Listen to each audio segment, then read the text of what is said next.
Queria convidar você a abrir sua Bíblia em Tiago, capítulo de número 2.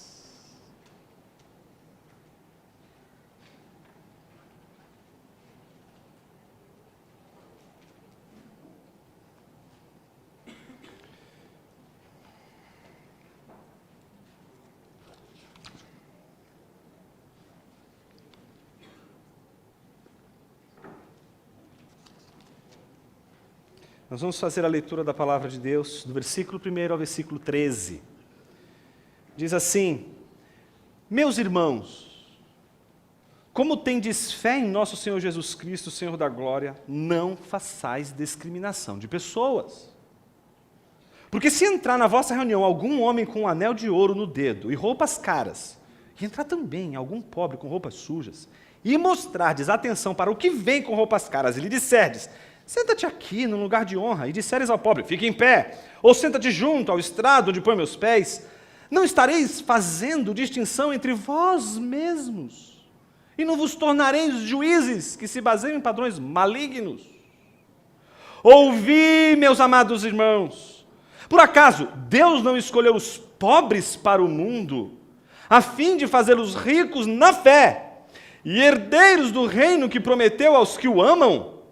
Mas vós desonrais o pobre. Não são os ricos que vos oprimem e vos arrastam aos tribunais? Não são eles que blasfemam o bom nome que vos foi dado? Todavia, fazeis bem se estáis obedecendo à lei real, segundo a Escritura que diz: amarás o teu próximo como a ti mesmo. Mas se fazeis discriminação de pessoas, estáis cometendo pecado, e por isso sois condenados pela lei, como transgressores. Pois qualquer um que guarda toda a lei, mas tropeça em um só ponto, torna-se culpado de todos. Porque o mesmo que disse: não adulterarás, também disse: não matarás. Se não cometes adultério, mas és homicida, torna-te a ti mesmo transgressor da lei. Falai e procedei, como quem há de ser julgado pela lei da liberdade. Porque o juízo será sem misericórdia para quem não usou de misericórdia. A misericórdia triunfa sobre o juízo. Até então, nós já vimos que as séries de exortações de Tiago vêm nos convidando à coerência da fé, a uma vida coerente. E a coerência não é o ponto forte dos homens. Não é o nosso ponto mais forte, é o nosso ponto fraco. Por isso, as exortações de Tiago são importantes, porque elas nos fazem reviver a necessidade diária de sermos coerentes com aquilo que cremos. Por isso, em primeiro lugar, ele vai dizer que é exatamente aquele que é coerente com a vida, que é sábio. Quando ele pergunta: quem entre vós é sábio? Sábio é aquele que é coerente com a sua fé, que é consistente com a sua crença, que é consistente com a sua fé em Deus, em Jesus Cristo. Toda a argumentação dele para atingir esse centro de toda a argumentação da epístola passa por várias exortações. E a gente já viu pelo menos 3 importantes exortações. A primeira delas: sábio é aquele que persevera, considerando motivo de alegria passar por provações. Sábio, segundo, é aquele que não se engana quanto à bondade de Deus e por isso não se ilude com as tentações. Semana passada vimos o terceiro: aquele que ouve e pratica a palavra da verdade é sábio. Hoje, a nossa exortação, baseada no ensino de Tiago, não é outra senão: sábio é aquele que age com misericórdia e não com favoritismo. Qual é a estrutura do texto? Observe a estrutura do texto comigo. Nós lemos do versículo 1 ao versículo 13.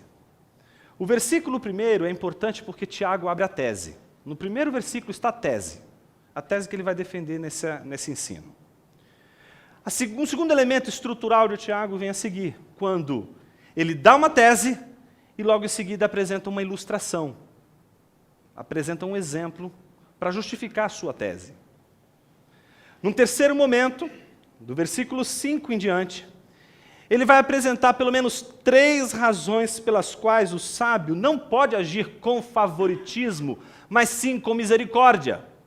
Então, em primeiro lugar, ele vai colocar uma tese, em segundo lugar, ele vai apresentar um exemplo dessa tese, em terceiro lugar, ele vai apresentar 3 razões que reforçam a ideia de que aquele que crê naquilo que diz crer não pode agir com favoritismo, mas com misericórdia. Esse é o nosso ensino de hoje, e eu pretendo trabalhar com vocês exatamente o texto dentro dessa estrutura. Vamos começar então com a tese. A tese está no versículo 1, e a tese é a seguinte: quem crê no Senhor Jesus Cristo não pode fazer discriminação de pessoas. Ponto. Clichê, não? Quem não sabe disso? Quem não sabe que cristãos não podem fazer acepção de pessoas?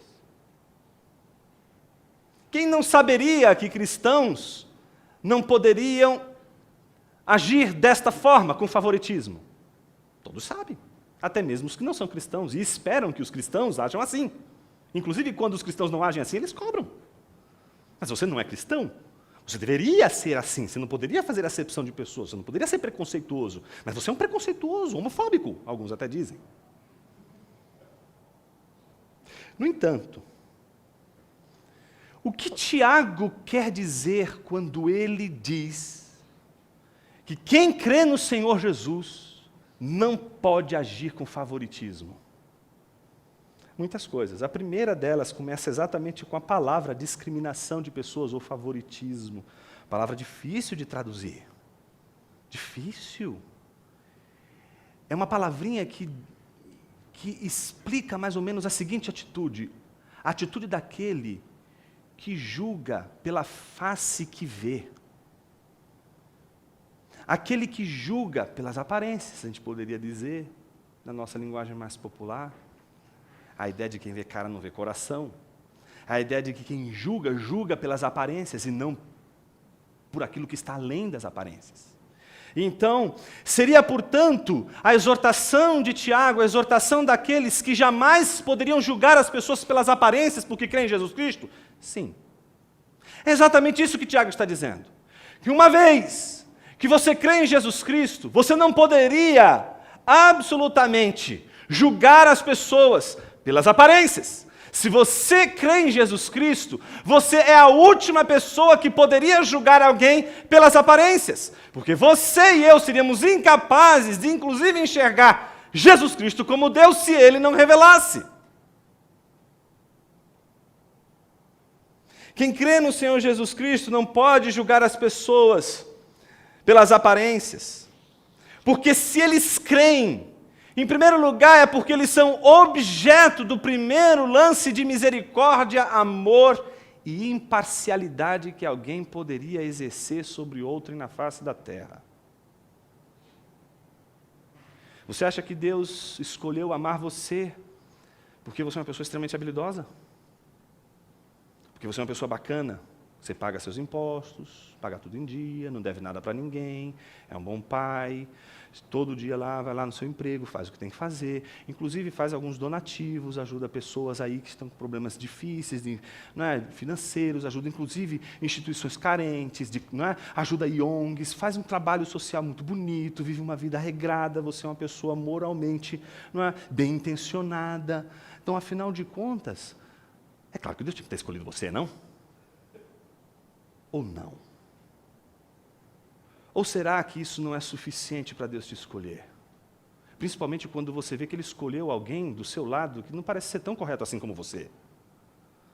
Quando você, de repente, começa a enxergar que Deus escolhe pessoas que são muito diferentes de você, que pensam de uma maneira muito diferente de você, que se vestem de uma maneira diferente, que falam de uma maneira diferente, que pensam a vida de uma maneira diferente, que são de famílias diferentes, que são de culturas diferentes, que são absolutamente diferentes de você. Não estou falando de casais. Eu estou falando simplesmente da realidade humana, que marca exatamente pela diversidade de formações, de cultura, de perspectivas, de olhares, que marca exatamente o grande conflito. O conflito que faz com que alguém possa, sim, julgar com base naquilo que vê. Mas será que Jesus, quando nos julgou com base naquilo que ele veria? O que seria ser julgado por Jesus, se o julgamento de Jesus fosse exatamente o julgamento das aparências? E se ele te julgasse pelo que você parece, não pelo que você é? E se ele te escolhesse pelo que você aparenta ser? E se ele te escolhesse pelo jeito como você gostaria que as pessoas te conhecessem e te vissem? Você confiaria na escolha dele? Você acha que ele seria justo? Você acha que ele teria escolhido a pessoa certa? Você acha que se ele te escolhesse apenas por aquele jeito que você quer que ele te conheça, ele seria justo? Mesmo sendo o Senhor da glória, ele amou aqueles que não tinham glória nenhuma. Que glória há em você, em mim, que possa fazer Jesus dizer assim: vale a pena.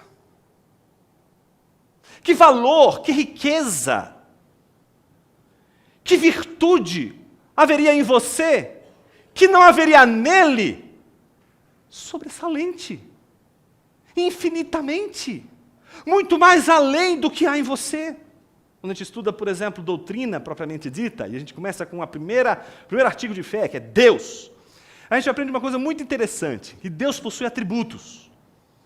Atributos que são comunicáveis e atributos que são incomunicáveis. Atributos que Deus quis comunicar aos homens e atributos que Deus não quis comunicar aos homens. Por exemplo, atributos que Deus quis comunicar aos homens: amor, razão, embora alguns sejam destituídos, aparentemente, dela, generosidade, santidade. São atributos que existem em Deus. Mas quem de nós aqui diríamos que amamos como Deus ama? Amamos sim, mas o nosso amor jamais é como o amor de Deus. Pensamos sim, temos razão, usamos o raciocínio, mas o nosso raciocínio, o nosso pensamento não é como o pensamento de Deus. O pensamento de Deus e o raciocínio de Deus vai além dos nossos raciocínios, além dos nossos pensamentos. Ele é muito mais, infinitamente mais racional do que todos nós somos. Mas quando a gente diz que Deus é onisciente, está aí um atributo que muita gente gostaria de ter, principalmente as mulheres e os homens. Não é isso? Como eu queria ser onisciente, como eu queria saber o que passa na cabeça de um homem, como eu queria saber o que passa na cabeça de uma mulher, como eu queria saber o que se passa na cabeça, não é, de todos vocês que estão ouvindo agora esse sermão. Mas Deus nos deu esse atributo. Não nos deu também a onipotência. Você não pode ser todo poderoso, você não pode dar as cartas para a existência da sua vida. Você não pode decidir, não é, as coisas mais importantes e cruciais da sua vida. Você não pode decidir assim: eu vou para o céu mesmo que Deus não queira. Você não pode decidir coisas importantes na vida. As coisas realmente mais importantes da vida, você não tem esse poder. Então você não é onipotente. Você não tem todo o poder. Você não é onisciente. E você também não é infinito. A infinitude não é algo que foi comunicado aos homens e à criação. Somos seres finitos, somos seres limitados, mas há algo de Deus que Ele nos comunica. Ele nos comunica o seu amor, Ele nos comunica a sua misericórdia, Ele nos comunica determinadas experiências de vida que nele está de uma maneira surpreendente, superior, elevadíssima, mas em nós ela está de modo refreado seja pelo pecado, seja pela nossa finitude. Então, quando nós perguntamos o que há em nós que seja tão glorioso que possa ter chamado a atenção de Deus, dizemos nada. Porque aquilo que temos e que olhamos e dizemos: nossa, que grandeza, quando a gente vê a atitude de uma pessoa bondosa, quando a gente vê a atitude de misericórdia de uma pessoa, quando a gente vê a generosidade em alguém, a gente acha aquilo tão bonito. Mas a gente descobre que em Deus aquilo está elevado às alturas. Aquilo que você admira nos homens está em Deus de modo sobreexcelente. Sobremodo excelente. No entanto, por que Ele nos quis salvar? Por que Ele desejou nos salvar? se não é pelas aparências. Se não é por aquilo que aparentamos, mas se é por aquilo que somos, fica pior ainda. Porque quando descobrimos quem nós realmente somos, nós dizemos, Senhor, olha lá, olha para outras coisas aí, não vai olhar para aqui não, porque de repente vem um raio na minha cabeça. É melhor que o Senhor não olhe. É melhor que o Senhor não saiba, que o Senhor não veja. Porque sabemos e conhecemos o nosso coração, e sabemos o quanto ele é enganoso, quanto é desesperadamente corrupto. Mesmo assim, o Senhor da glória contrastou o brilho da sua majestade, o brilho do seu senhorio, com a opacidade da nossa existência. E como ele fez isso? Nos amando. Nos amando de uma maneira que não sabemos explicar. Não sabemos o motivo pelo qual Deus nos ama. E às vezes a gente quer ter o critério, saber qual foi o critério divino. Porque a gente fica sem saber. A gente não consegue saber, na verdade, por que Deus ama uns e não ama outros. Como assim? Deus pode escolher? Deus pode rejeitar pessoas? Não sei se você já deu festa, mas pelo menos eu já dei uma festa de arromba que foi no dia do meu casamento. E foi a coisa mais difícil da vida, escolher quem são as pessoas que vão participar da minha festa. E o meu problema maior, junto com o da minha esposa, era o critério. Eu era pastor de uma igreja de 200 membros. Então é muito difícil, né?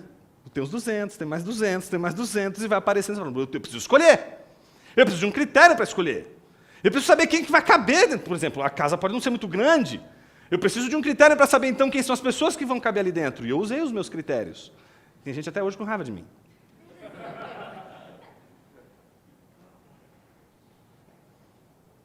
Talvez as minhas razões não sejam as melhores possíveis. Talvez as minhas razões não sejam as melhores razões. Mas sabendo que Deus é todo bondoso e todo poderoso, Deus tem todas as razões do mundo para explicar o porquê Ele ama quem Ele ama e porquê Ele rejeita quem Ele rejeita. Eu sei que isso é difícil. A gente vive numa cultura inclusivista. Uma cultura que vê com olhos muito difíceis essa relação. E é por isso que o cara, quando vai para um texto como esse da Bíblia, principalmente se ele é, por exemplo, um teólogo da libertação, ou um teólogo aí progressista do movimento evangélico, quando vai olhar para esse texto, já vai pensar o seguinte, aqui a briga é entre pobres e ricos. É uma luta de classes. E a última coisa que está na cabeça de Tiago aqui é exatamente o materialismo dialético. Está longe, longe da perspectiva de Tiago, qualquer expectativa de reflexão sobre o marxismo aqui dentro desse texto. A última coisa que Tiago está pensando aqui é sobre a relação entre a luta de classes, a famigerada luta de classes. Então, do que Tiago está falando quando ele fala de ricos e pobres? O que Tiago está dizendo quando ele fala de uma igreja que faz acepção de pobres, que discrimina os pobres? O que ele está querendo dizer realmente com isso? A gente só vai entender o que realmente Tiago está dizendo se, em primeiro lugar, a gente entender a tese de Tiago.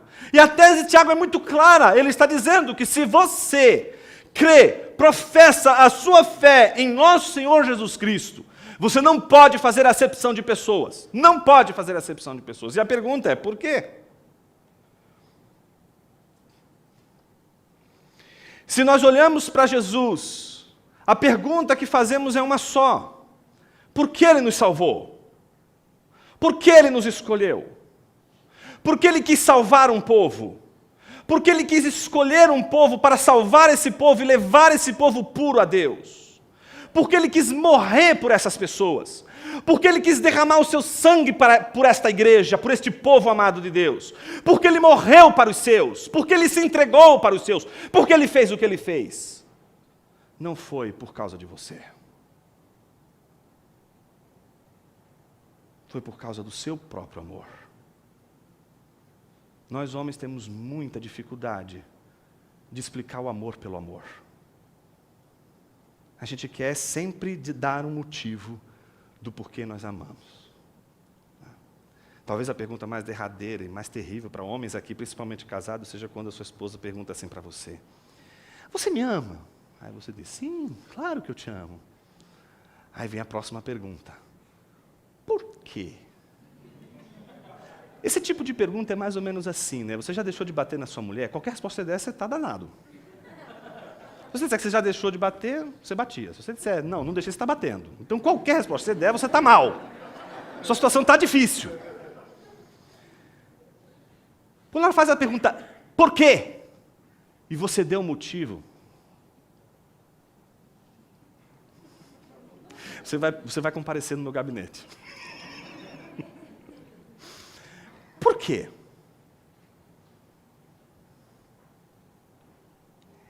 A gente tem na cabeça a ideia de que o amor tem que ter uma razão fora do próprio amor.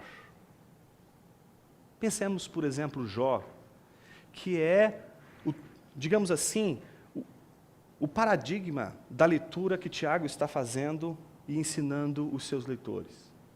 Já parou para imaginar que Satanás, mais do que dizer para Deus que Jó jamais o amaria ao ponto de continuar amando, mesmo que ele tirasse todos os seus bens, já parou para imaginar que não é só isso que está em jogo? É como se Satanás estivesse dizendo para Deus o seguinte: você não sabe o que é ser amado por nada. Você criou um ser humano, uma criatura interesseira, e que só vai te amar por um motivo. Tem que ter um motivo. Amo a Deus porque Ele me deu um carro, amo a Deus porque Ele me deu uma boa família, amo a Deus porque Ele me deu saúde, amo a Deus porque Ele me salvou, amo a Deus porque Ele fez X, Y, Z. A pergunta é, somos capazes de dizer que amamos a Deus só por causa do amor?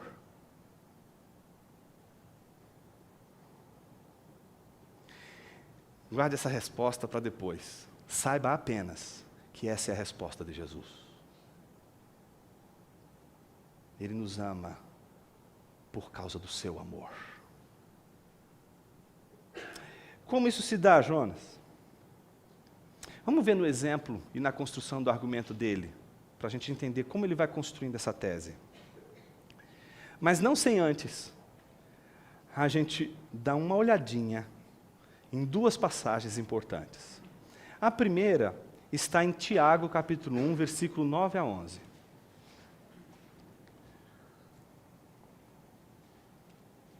Que diz assim: mas o irmão de condição humilde deve gloriar-se na sua alta posição. Lembra quando a gente discutiu esse texto que ele dizia? Que irmãos que estavam pobres, né, que não tinham posses, etc., e prosperaram, o que eles devem fazer agora? Devem se alegrar com isso. Em contrapartida, o rico deve se gloriar no quê? Na sua humilhação. Por quê? Porque o rico passará como a flor silvestre. Essa é a glória do rico. Ela passa, ela é momentânea, ela é passageira. A riqueza terrena dura um tempo, dura um instante. Pois o sol se levanta em seu ardor e seca a relva, então sua flor cai e sua beleza desaparece. Assim também o rico murchará em seus caminhos. Se você está recordando daquela exposição, então você sabe que aqui Tiago está fazendo uma menção explícita a Jó. Isso fica ainda mais claro quando em Jó, capítulo 14, versículos 1 a 3, a gente vê exatamente isso. Abra sua Bíblia em Jó, capítulo 14.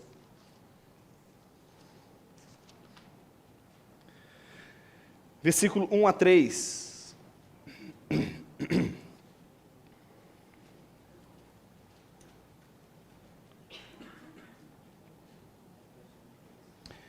Capítulo 14, versículo 1 diz assim: o homem nascido da mulher tem vida breve e cheia de inquietações.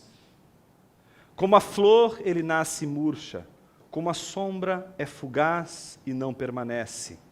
É para esse homem que voltas os teus olhos e me fazes entrar em juízo contigo? Então Jó está chamando a atenção para o fato de que os seus companheiros estão chamando a atenção para ele mesmo, quando deveriam olhar para aquele que possui um brilho e uma glória maior do que a dele. E é claro que quando a gente olha para Tiago e vê ele abrindo a sua argumentação dizendo: meus irmãos, tende fé em nosso Senhor Jesus Cristo, e o chama de Senhor da glória, a gente tem que ficar com o olho deste tamanho, principalmente quando a gente descobre que é a única passagem do Novo Testamento que se referiu a Jesus dessa forma. Em nenhuma outra passagem do Novo Testamento Jesus é chamado de Senhor da glória. Mas sabemos por exemplo, visão que Estevão tem no momento em que está sendo apedrejado, a visão de um Cristo glorificado, de um Cristo em glória, de um Cristo que é Senhor da glória. Mas o que mais nos chama a atenção não é isso. O que mais nos chama a atenção é o fato, como a gente vai encontrar em Filipenses capítulo 2, versículo 5 em diante, de que Jesus, sendo o Senhor da glória, não jogou por usurpação o ser Senhor da glória. Pelo contrário, ele se humilha e ele se torna servo, se faz homem e habita entre os homens, para salvar os homens. Ele realiza a sua obra de humilhação, ele se humilha para salvar os homens, ele se torna um com os homens.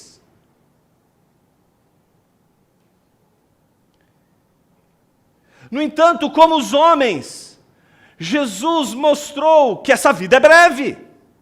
Jesus morreu, e essa é uma das realidades mais importantes que a igreja não pode perder de vista. Jesus morreu e ressuscitou, e a sua morte é a expressão de que tudo aquilo que nele se assemelha a nós, passa.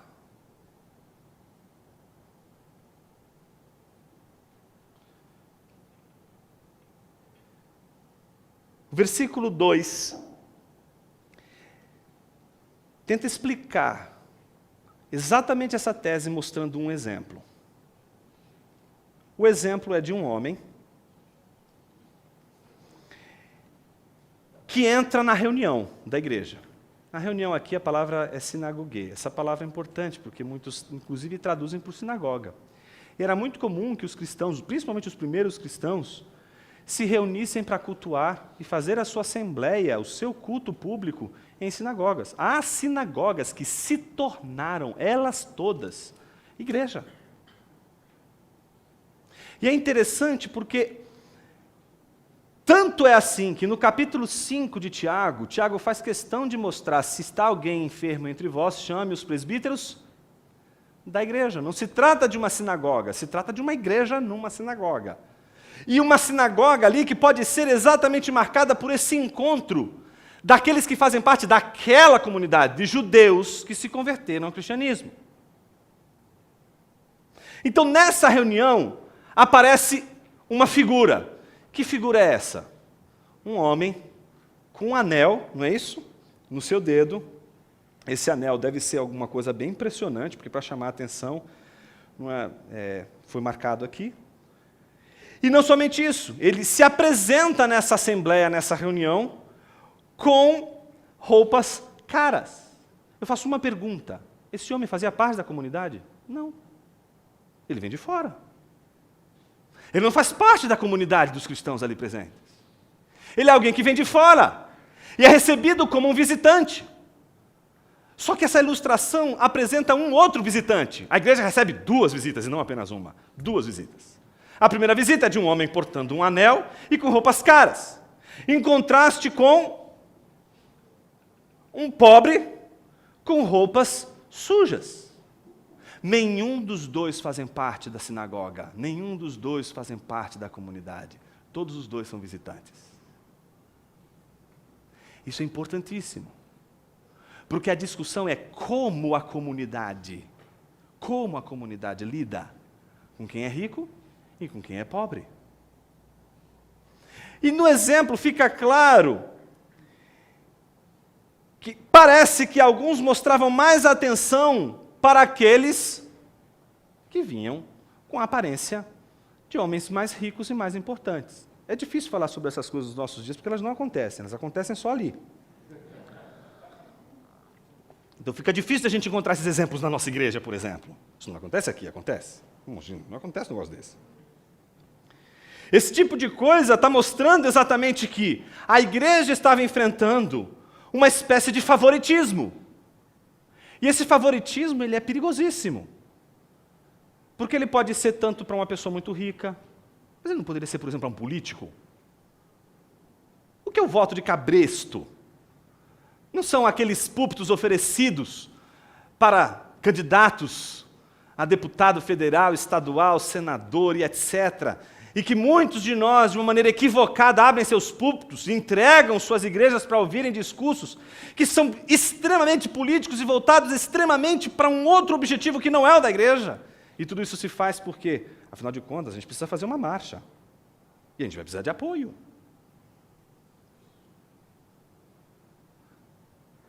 Mas por que então pegou o senador e colocou ele para sentar na primeira fileira?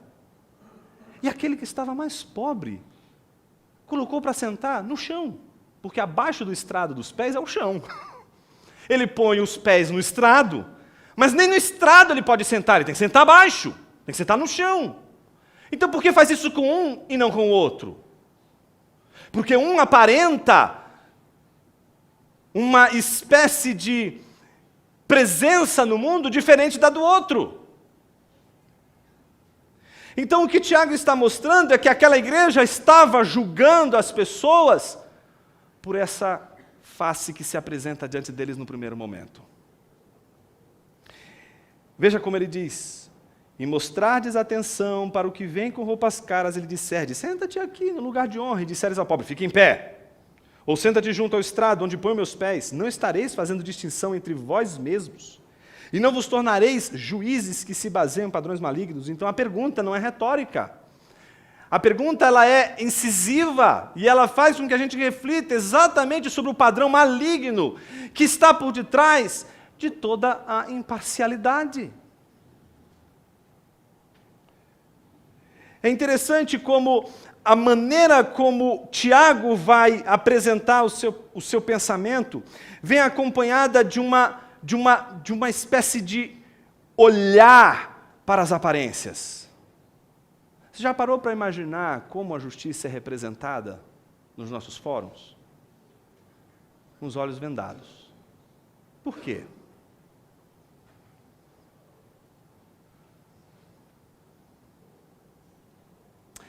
A venda dos olhos mostra que a justiça ela não pode se ancorar naquilo que ela vê, naquilo que se apresenta aos olhos. Ela precisa ter um peso, uma medida, uma balança que seja capaz de medir para além daquilo que os olhos enxergam. Porque se a gente olhar as aparências, a gente pode ser seduzido pelas aparências. E quando alguém é seduzido pelas aparências, alguém julga mal. Você julga mal quando você julga apenas com base naquilo que você está vendo. Então, com base nesse exemplo, ele vai apresentar 3 razões do porquê alguém que crê em Jesus Cristo como Senhor da glória não pode agir desta maneira. Primeiro, porque Deus é misericordioso e não faz discriminação de pessoas. Versículos 5 a 7 diz o seguinte: ouvi, meus amados irmãos. Esse ouvir já deve chamar a sua atenção, não? O que ele disse no texto passado? Que nós não devemos ser apenas ouvintes negligentes, mas ouvintes operosos, praticantes. Então, quando ele diz ouvir, ele está dando um ensino que não deve só ser entendido, compreendido intelectualmente, mas ele deve ser dramatizado, ele deve ser atualizado no mundo da vida. Temos que fazer com que aquilo que aprendemos se torne algo real e concreto no mundo da vida. Então o que ele está dizendo, ouvi, meus amados irmãos, por acaso Deus não escolheu os pobres para o mundo, a fim de fazê-los ricos na fé e herdeiros do reino que prometeu aos que o amam? Primeira pergunta importante que a gente não pode deixar de ver. Quem constituía a membresia da igreja de Tiago? Boa pergunta, não? Se eu dissesse para você que era só de pobres, se eu dissesse para você que eram de pessoas extremamente pobres, e que são os pobres que estão sendo injustos com os pobres, e se eu dissesse para você que a pobreza não torna o homem ingênuo, que a pobreza não redime o homem, que aquilo que as teologias progressistas pregaram, de que a pobreza é suficiente para redimir o homem, é uma mentira deslavada e contrária ao Evangelho, de que a pobreza não salva e não redime ninguém, de que tanto o pobre como o rico precisam de Jesus, De que precisa de Jesus o rico por causa da sua arrogância, e o pobre precisa de Jesus por causa da sua arrogância, porque a arrogância não escolhe quem tem mais dinheiro e quem tem menos dinheiro. Se eu dissesse para você que aquela igreja era de pessoas simples, de pessoas humildes, de pessoas que inclusive eram maltratadas, de pessoas que eram levadas pelos verdadeiros ricos da época e subjugadas nos tribunais, se eu dissesse para você que elas eram objeto de humilhação pública, se eu dissesse para você que elas eram objeto exatamente de uma situação injusta, mas que elas mesmas estavam perpetrando a injustiça na sua própria igreja, se eu dissesse para você que é possível a gente ouvir o Evangelho e não praticar, você acreditaria? Por isso a palavra mais importante é ouvir o Evangelho, mas não somente ouvir o Evangelho, é preciso fazer como Jesus fez. E o primeiro exemplo que Tiago dá é o exemplo de um Deus misericordioso. Versículos 6 e 7 diz: mas vós desonrais o pobre. Não são os ricos que vos oprimem e vos arrastam aos tribunais? Não são eles que blasfemam o bom nome que vos foi dado? Ou seja, é o sujeito que lá fora blasfema contra o Evangelho, é o sujeito que lá fora não quer nem saber de quem é cristão ou quem não é, não está nem aí com isso, mas porque chegou ali na igreja, ele tem mais atenção. Por que isso acontece? E se eu dissesse para você que os pobres injustiçados dessa igreja eram como Jó, estavam passando por aflição, que perderam o seu sustento, que perderam tudo, e que estão precisando de misericórdia, mas não estão encontrando misericórdia. E se eu dissesse que essa turma dessa igreja tem nome, e o nome dessa turma está exatamente no versículo 27, que concluiu o sermão da semana passada. Se eu dissesse para você que os pobres que estão sendo humilhados, os pobres que estão sendo preteridos, são exatamente esses, a religião pura e imaculada diante do nosso Deus e Pai é esta: visitar os órfãos e as viúvas. Se eu dissesse para você que os pobres daquela igreja são os órfãos e as viúvas, aqueles que perderam seus pais, aqueles que perderam exatamente tudo aquilo que garantia o seu lugar estruturado e equilibrado na sociedade, na comunidade. Se eu dissesse para você que o maior pecado daquela igreja era abandonar as viúvas e os órfãos, sendo eles pobres, não sendo eles ricos.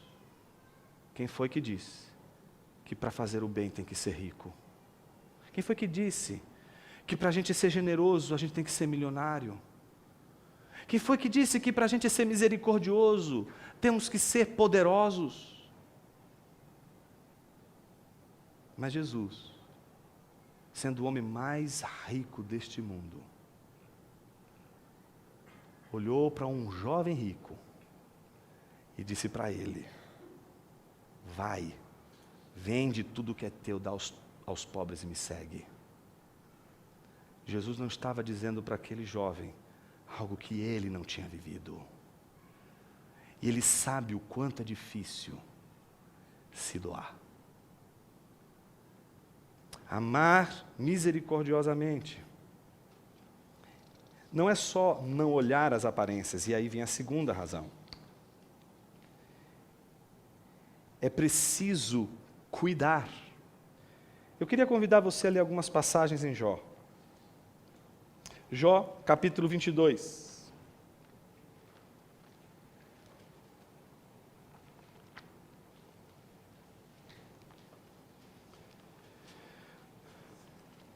Uma das acusações feitas a Jó está no capítulo 22, do versículo 7 ao versículo 9. Lá diz o seguinte, ele faz acusando Jó. Diz assim, do versículo 7 ao 9. Mas deste água para beber ao cansado, e retiveste o pão do faminto, mas ao poderoso pertencia a terra, e o homem privilegiado habitava nela. despediste as viúvas sem nada, e os braços dos órfãos foram quebrados. Por isso é que estás cercado de armadilhas, e um pavor repentino te perturba. Ou seja, a acusação é, você está passando pelo que você está fazendo, você está passando pelo que você está passando, Jó, porque você não cuidou das viúvas, você não cuidou dos órfãos, porque você não foi um bom crente, porque você não foi uma pessoa boa. É por isso que você está passando pelo que você está passando. Jó precisa discordar disso, porque isso não é verdade. Então Jó vai dizer no versículo 24, no capítulo 24, em sua própria defesa, versículos 1 em diante, porque o Todo-Poderoso não designa tempos de julgamento, porque os que o conhecem não veem os seus dias.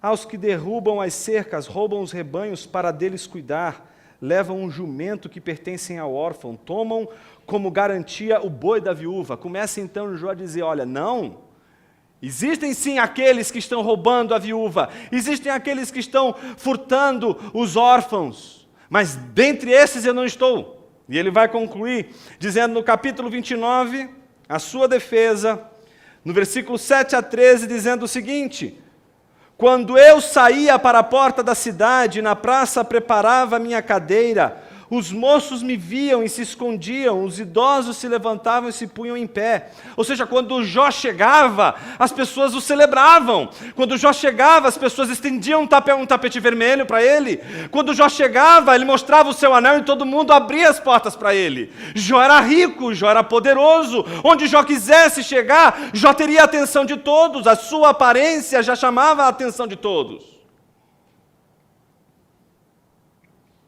Versículo 11, todo o que me ouvia considerava-me feliz, e todo o que me via dava testemunho de mim. E por que faziam isso? Porque eu livrava o pobre que clamava, e o órfão que não tinha quem o socorresse. A bênção do que estava para morrer vinha sobre mim, e eu fazia alegrar-se o coração da viúva. É interessante como o paradigma de Tiago vai ser o paradigma de um Jó, que em todo o seu contexto, mesmo com toda a sua riqueza, está preocupado com a viúva, está preocupado com aquele que perdeu. Isso se torna ainda mais interessante quando aquele que um dia foi misericordioso não consegue provar da misericórdia dos seus amigos que procuram uma causa do porquê ele perdeu tudo que tinha. Então agora Jó, no lugar daquele que perde tudo, no lugar daquele que não tem mais prestígio, no lugar daquele que passa e as crianças tiram um sarro dele, no lugar daquele que raspa as suas feridas com um caco de vidro e que não pode se aproximar da congregação por ser um leproso, por estar excluído da comunidade, agora Jó está lembrando de todos os seus feitos.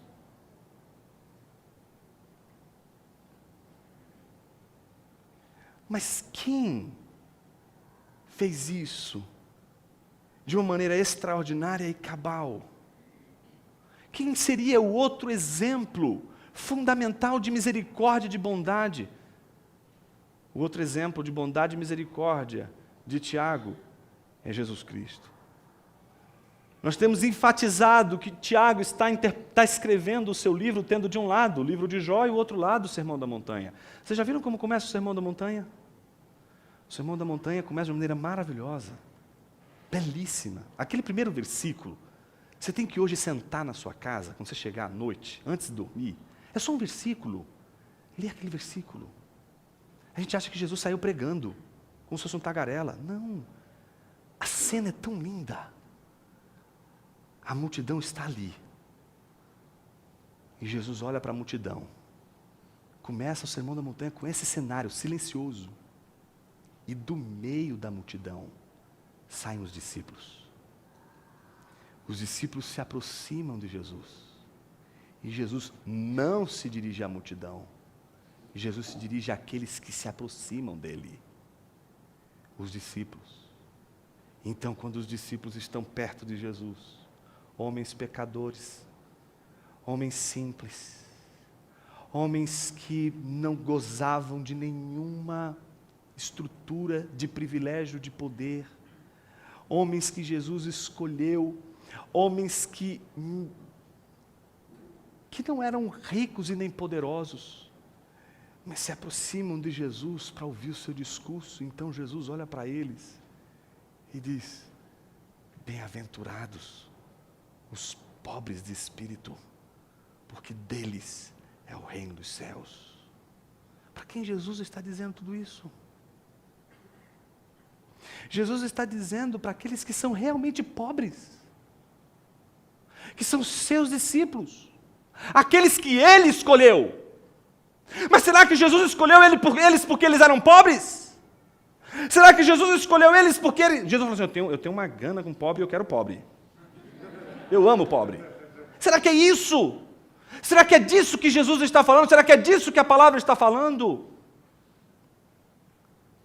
O que Deus quis nos ensinar ao mostrar que aquele que está agora olhando para os discípulos, pobres em espírito, herdeiros do reino de Deus, o que o texto bíblico está dizendo quando a gente olha para o fato de que aquele que está dizendo isso foi aquele que abriu mão de toda a sua riqueza, está ali agora, numa situação não muito diferente da deles, porque Jesus não foi filho de um senador romano, Jesus não viveu nos palácios de Roma, Jesus não viveu nos principais lugares da cidade, do Império Romano. Pelo contrário, Jesus viveu numa cidade de interior mal afamada. Ele veio de Nazaré, era filho de carpinteiro. Quem era Jesus? Será que você, se olhasse Jesus, dobraria os seus joelhos e o adoraria? Esse problema todo é o problema que Dostoiévski trabalhou lá no famoso livro, né? Os Irmãos Karamazov, né? A famosa descrição lá do inquisitor, quando a gente vê essa cena de um Cristo que se apresenta de uma maneira contrária da que nós esperaríamos.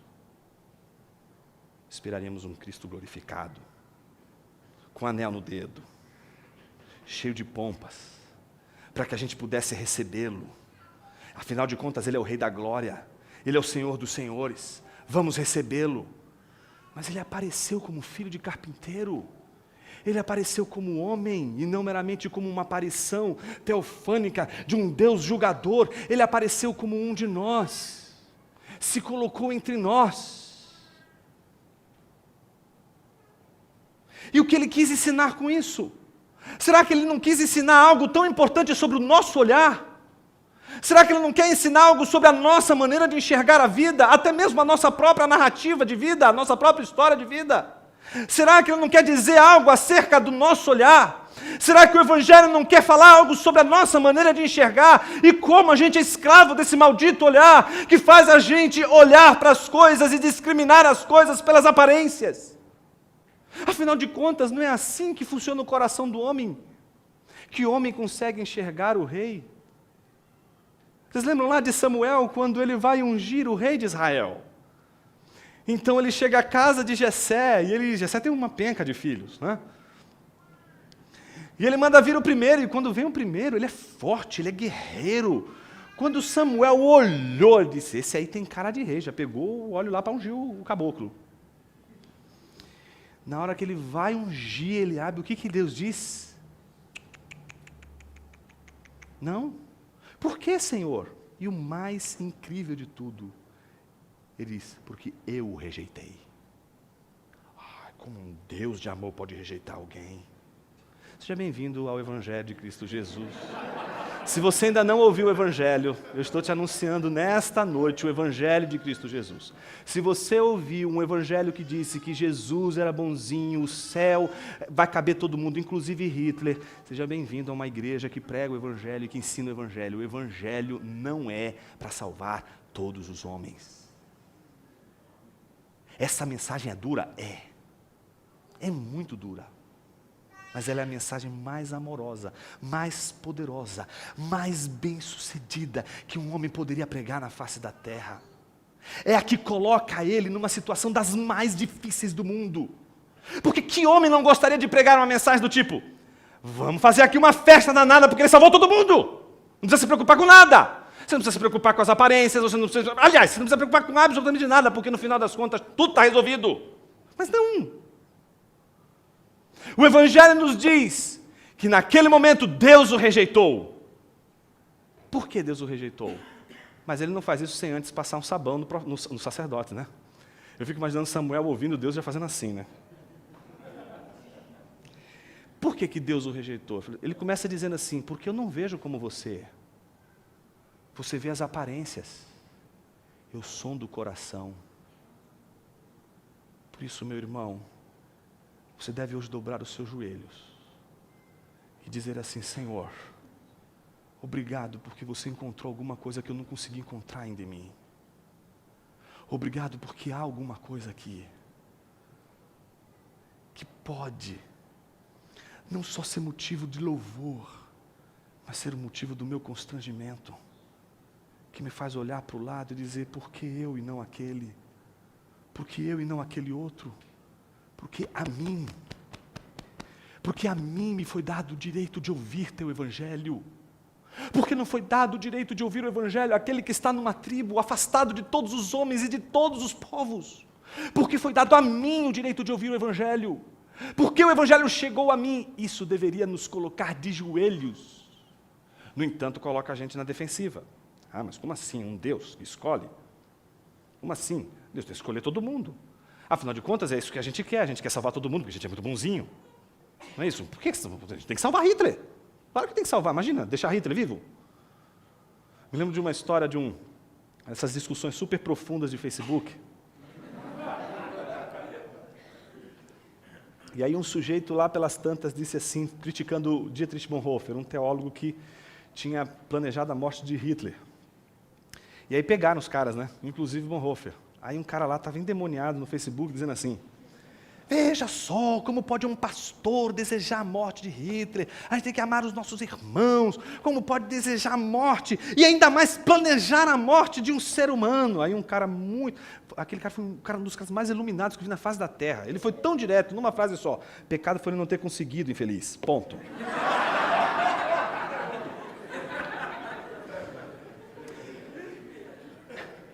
Me parece que a gente tem uma dificuldade enorme de admitir que o Evangelho de Cristo Jesus é a boa notícia para uma multidão de perdidos.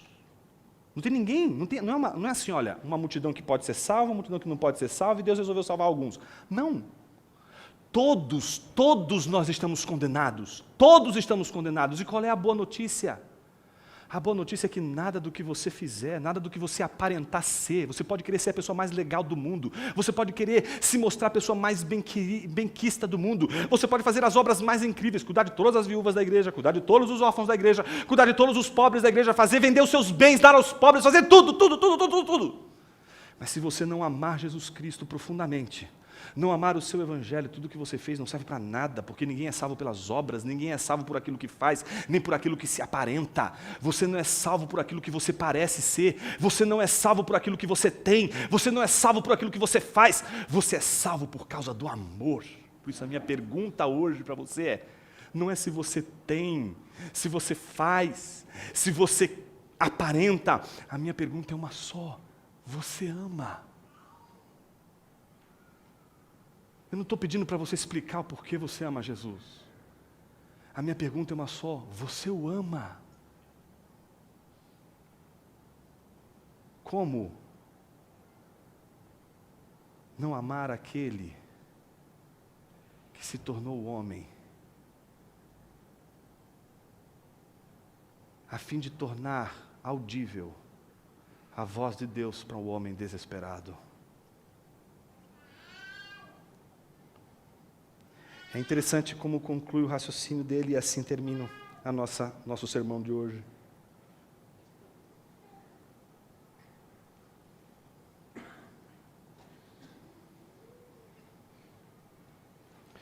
Primeira razão, porque Deus é misericordioso. Segunda razão, porque desobedecer à lei real ou régia de Deus é discriminar, é agir com favoritismo.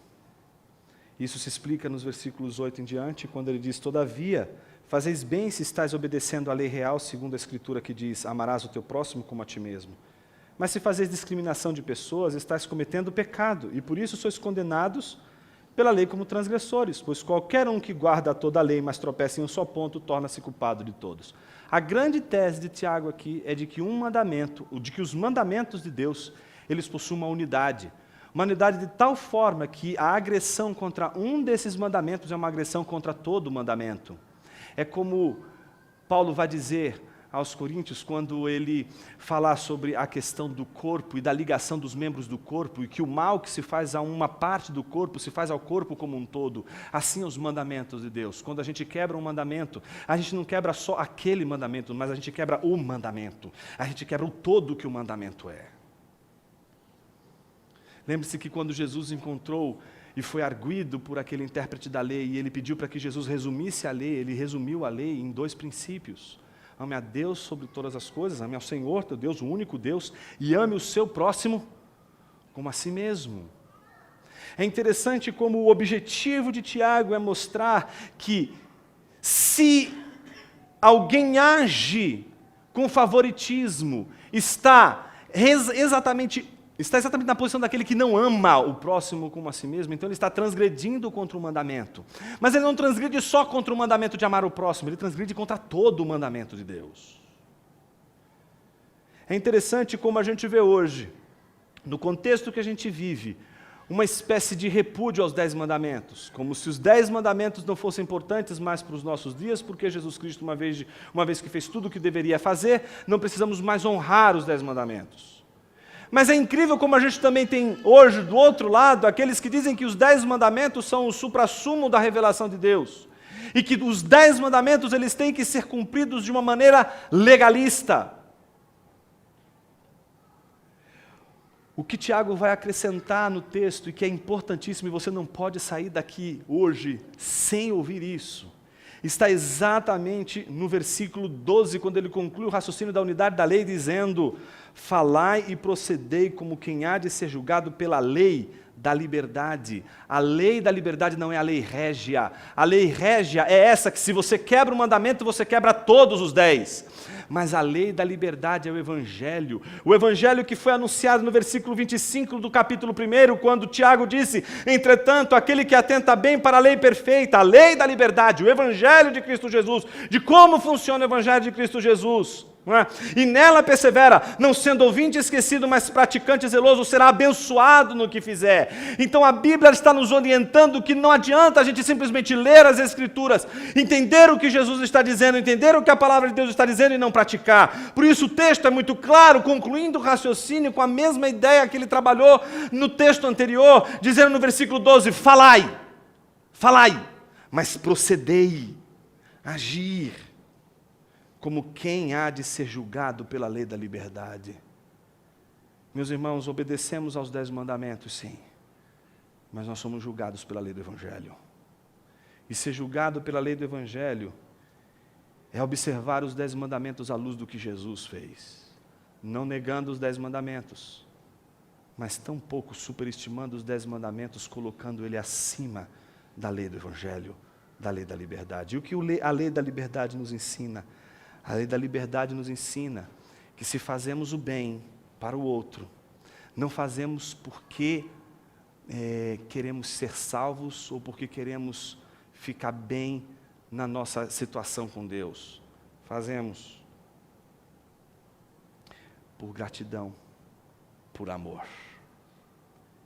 Então, da mesma forma que Jesus Cristo, mesmo sendo glorioso, rico em majestade, deu a si mesmo para salvar homens pecadores e levá-los, conduzi-los a Deus puros e santos, assim nós deveríamos, como Jesus Cristo, com misericórdia, exercermos o bem, não porque queremos ser salvos, mas porque queremos simplesmente amar. A terceira e última razão,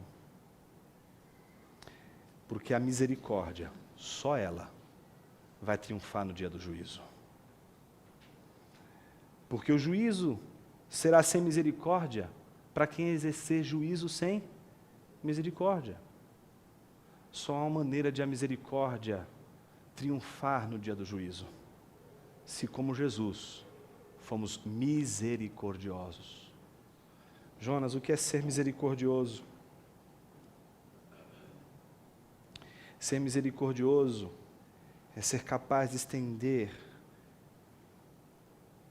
o braço da comunhão por aqueles que não concordam com nossa maneira de enxergar a Bíblia.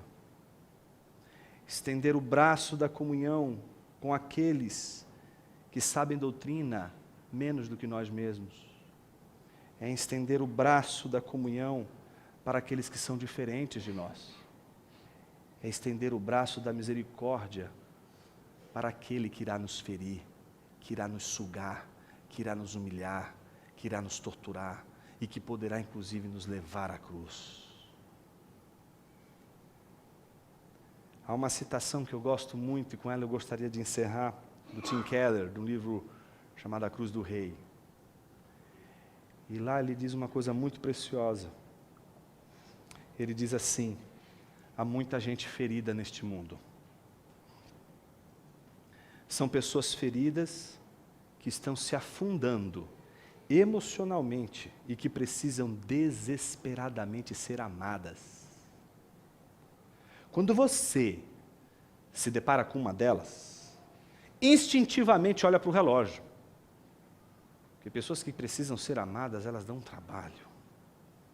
E você está tão ocupado com seus afazeres, que a primeira coisa quando você vê aquele problema chegando perto de você, é olhar para o relógio para ver, meu Deus, e agora? Sabe por quê? A gente sente vontade de sair à francesa, porque ouvir o que elas têm a dizer sobre os seus problemas é estressante. Ser amigo de alguém assim pode exaurir suas forças. Já teve uma experiência assim? Tenho pena de você. Se você nunca teve uma experiência dessa, você não sabe o que é a misericórdia. Porque a misericórdia não está no receber. A misericórdia está no exaurir-se, no perder todas as suas forças, no esgotar-se. A única maneira de elas começarem a se recompor emocionalmente é encontrando alguém que as ame. Mas a única maneira de amá-las é deixar-se você mesmo se esgotar. A pior coisa do mundo é quando a gente não consegue se esgotar por aqueles que a gente vive debaixo do mesmo teto. Imagine com aqueles que vivem na nossa igreja. Parte de sua plenitude, de sua alegria, de sua felicidade, terá de ir para elas. Está disposto a fazer isso? Está disposto a perder sua paz, perder sua alegria? A única maneira de elas começarem a se recompor emocionalmente é encontrando alguém que as ame, mas a única maneira de amá-las é deixar-se esgotar emocionalmente. Parte de sua plenitude terá que ir para elas, e você terá que se esvaziar em certa medida. Se você se prender ao conforto emocional e simplesmente evitar pessoas desse tipo, elas afundarão em seu desespero. A única maneira de amá-las é por meio da misericórdia, e a misericórdia é um sacrifício substitutivo. Será que a gente tem condições de amar mesmo os pobres de nossa igreja? Talvez nossa igreja não tenha viúvas e órfãos na medida em que existia na igreja de Tiago viúvas e órfãos. Mas talvez existam pessoas em nossa igreja que são carentes do Evangelho, que não conhecem o Evangelho, que precisam conhecer o Evangelho, que precisam aprofundar o Evangelho, e que o pouco que elas conhecem do Evangelho é insuficiente para que elas possam lidar com as adversidades da vida, e elas estão se esgotando emocionalmente, e você, cheio de plenitude, que poderia, de alguma forma, desembocar parte dessa plenitude, ou quiçá toda essa plenitude, pretende ficar confortável. A exortação de Tiago a mim e a você é de que vale a pena perder a paz pela paz de alguém. Não foi isso que Jesus fez? Não se tornou Jesus o alvo da ira divina para que você tivesse paz com Ele, para que Ele tivesse paz com você? Não foi isso que aconteceu na história da redenção? Não é isso um Deus irado, e que num golpe que vem acompanhado de toda a força, de sua ira, de todos os pecados, de todos os homens, e que desfere de uma vez por todas para arremeter aquele braço forte sobre os homens, encontra apenas o seu filho, e seu filho recebe a ira que merecíamos, para que tivéssemos paz. Será que não é esse o modelo do Evangelho? Porque em vez de dizer que todo mundo vai ser salvo, no final das contas, vai ser muito lindo, porque Deus ama todo mundo, e aí um monte de florzinha lá, como se Deus fosse um Deus bem bacaninha, legalzinho. Por que não anunciar a verdade do Evangelho? Que vai mostrar que talvez o maior problema seja a igreja de Jesus. Ela tem vergonha da graça. Porque a graça é como uma mensagem que um dia Deus deu a Jonas, dizendo a ele, vai, prega para Nínive. Mas você não vai pregar para eles dizendo o seguinte, olha, hoje vai ter uma festa maravilhosa, a gente vai receber vocês com glória. Não. Se vocês não se arrependerem dos seus pecados e da corrupção, Deus vai mandar juízo e vai exterminar todo o povo. E o povo não era nem o povo da aliança. O que mostra que Deus não estava preocupado apenas com Israel, mas estava preocupado também com o povo que não era seu. Mas Jonas diz, não vou pregar. Porque Jonas não gostava dos ninivitas. E Jonas poderia dizer assim, pô, eu não gosto dos ninivitas, é agora a hora que eu tenho que pregar mesmo. Eu vou aqui anunciar o seguinte, olha, vai descer fogo aqui e vai matar todos vocês, seus infelizes. Eu já odeio vocês, agora fiquei feliz da vida. Porque Deus me deu tudo o que eu queria. O anúncio do principal fim dos tempos para vocês, não para mim. Eu estou muito feliz de poder ser eu mesmo o mensageiro que vai dar notícia para vocês. Vocês vão queimar no inferno. Ó, que pregação maravilhosa. Mas ele não faz essa pregação porque ele odeia os ninivitas, mas ele não faz isso. Por que ele não faz isso?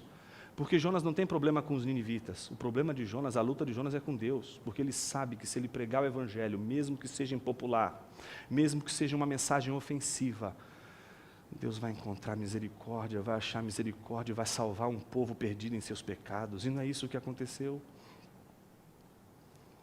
Deus dá uma chance para Jonas, que engolido por um peixe por causa de sua vaidade e sua desobediência, resolve cumprir o que Deus havia dito e começa a pregar por Nínive, a anunciar exatamente isso. Chegou o dia do juízo do Senhor, arrependam-se, ou senão o juízo do Senhor virá sobre vocês. E acontece que o povo começou a ouvir aquela mensagem, aquela pregação de Jonas, e o povo começou a se converter dos seus maus caminhos. Imagine só, políticos ficaram honestos. Imagine que bênção Jonas, botar Jonas lá em Brasília. Os caras começaram a mudar a sua ética, a sua maneira de enxergar o mundo, a sua maneira de viver as questões. Se tornou um povo preocupado com a moral. E então a Bíblia diz, para o terror dos teólogos, que Deus se arrependeu. E voltou atrás. E aquilo que ele havia dito fazer, ele não fez. E então Jonas fica com muita raiva de Deus. Diz, você quer acabar com a minha profissão? Você quer acabar comigo? Já pensou que é um negócio? Acabou. Um profeta que fala uma coisa e não acontece, tem que acontecer. Tem que botar fogo aqui nesse povo todo aqui. Pode cumprir o que você falou. Deus diz, é razoável a tua ira. Ele diz, é razoável até a morte. Mas, espera aí, quando Deus começa a falar, se você prestar atenção no texto, Jonas está tão assim endemoniado que ele deixa Deus no vácuo. Imagina, deixar Deus em silêncio. Ele podia deixar qualquer um, mas ele deixa Deus no vácuo, assim, ó. Pam, pam, pam, pam, pam. Aí Deus não fala nada, Deus simplesmente faz crescer uma plantinha que traz alegria para Jonas. Isso é o que é a graça. A graça é uma coisa maravilhosa, uma riqueza preciosa que Deus te dá. Te torna rico da noite para o dia. E não é só porque você é uma pessoa maravilhosa, mas é por causa da graça. Ele despende a sua graça sobre aqueles que ele ama. E de repente ele despendeu a graça sobre Jonas e faz uma plantinha crescer. E Jonas fica muito feliz com aquela plantinha. Mas na mesma hora que ele recebe aquela dádiva, ele perde aquela dádiva e fica endemoniado 2 vezes. E diz, Senhor, como assim? Você está brincando comigo? Ora eu fico rico, ora eu fico pobre, ora eu fico rico, ora eu fico pobre. Vamos acabar com isso, eu quero ser rico logo de vez. E Deus faz a pergunta de novo. É razoável a tua ira? Ele diz, é razoável até a morte. Sabe por quê? Jonas ele saiu de Nínive por um motivo muito óbvio. Ele dizia, você vai cumprir sua palavra. Você vai mandar fogo para isso. E ficou do lado do monte olhando o fogo cair. Mas Deus deu uma experiência para Jonas, maravilhosa.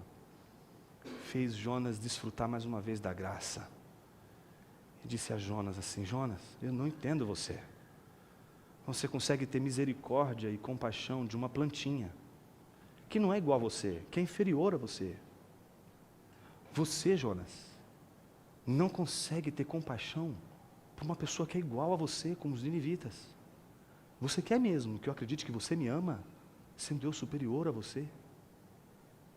O problema, meu irmão, quando você não age com misericórdia, não é que você se torna tolo, é que você está assinando exatamente a postura de alguém que não ama o Senhor. O que o texto diz é de que aqueles que creem em Jesus Cristo, aqueles que amam o Senhor da glória, eles não podem agir sem misericórdia, porque a misericórdia é a marca daqueles que foram frutos da misericórdia divina.